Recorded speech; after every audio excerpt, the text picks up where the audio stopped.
Rugby. It is done. By some miracle, the ERC has completed its round-robin stages and the playoffs are set. It all goes down on the 4th of June. Wait.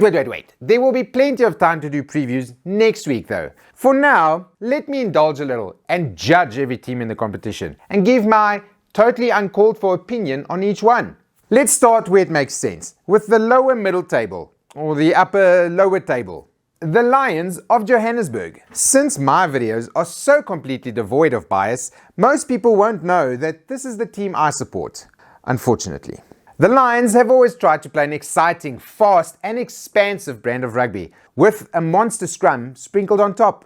Mostly though, they play a naive, error-ridden game with a defense full of expanses, with a monster scrum sprinkled on top. Zebre, the poor Italian team from Parma. Basically the walking bonus points of the ERC. No matter what they try, their defense will always manage to spoil it. Every league has one of these teams. The Dragons of Newport and Ebbw.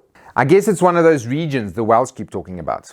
Also, they are the Welsh version of Zebre, unfortunately. Very bad defense and a forward pack that's there for running over. They did manage to restrict Leinster to 1 try though. Cardiff Rugby, the pop collar boys of the, by all accounts, fun Welsh capital city. Unfortunately, they seem to mirror the Lions in that they suck, despite being from such a big town. Flashes of brilliance combined with some absolutely shambolic showings, just like my team. Benetton of Treviso in Italy. They should really be higher up the ERC table. They have great Italian internationals playing for them and they can run the ball as well as anyone else. If they make their home ground a fortress, they will make the playoffs.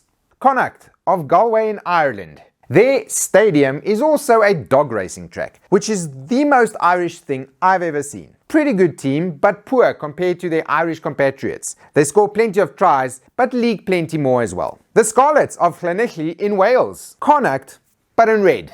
Great at scoring tries, terrible at preventing them. Like, only Zebre were worse. They do have a player named Wilgriff John though, who sounds like someone from an era when we still crossed the oceans in boats. So points for that. The Ospreys of Swansea and Neath. One of their grounds is called the Knoll. They should win a trophy just for that. They have a world-class pack and a world-weary backline.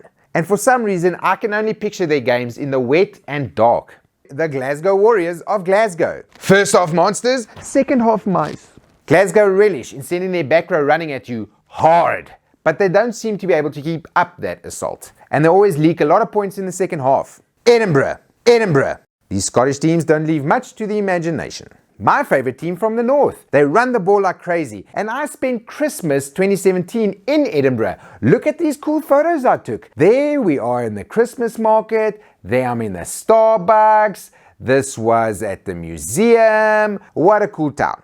Munster from Limerick in Ireland. The team we all hope can beat Leinster when they play each other, and the team that always fails at it. They are good at the rugby, but it seems you can stop them from scoring points pretty easily. They do have a big fan base in South Africa though. Durban is home to the Sharks, a team whose recent spending spree has been making headlines and making my heart rate go up. They are now stacked to the rafters with Springboks and players that I used to love. The Sharks are playing a bit disjointed though, probably because of all the new faces in their team. Couple years together and they should be a juggernaut. The Bulls from Pretoria. As Afrikaans as Braai, Bliksem and Boeremusiek. These guys are a bunch of nasty bastards who like nothing more than running into contact with the hope of breaking bones. After that, their backline takes over and it's tries all day. Very South African. Ulster from Belfast in Northern Ireland. The silent assassins of the league.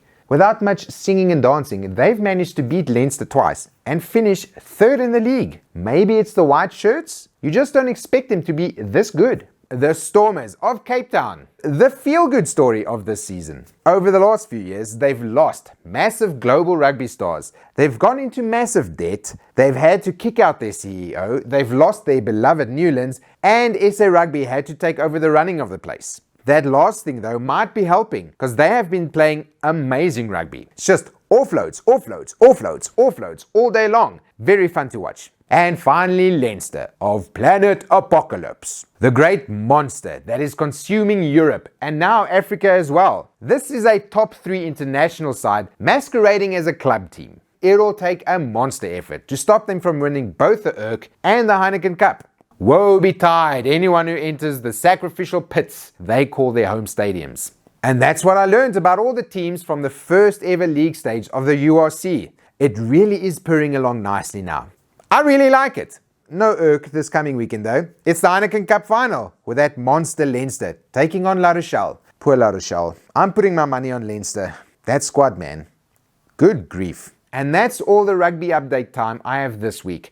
Not much updating, mostly opinionating. It happens sometimes, I'm sorry. I will see you all next week for hopefully a return to form. Bye. Sorry. Bye.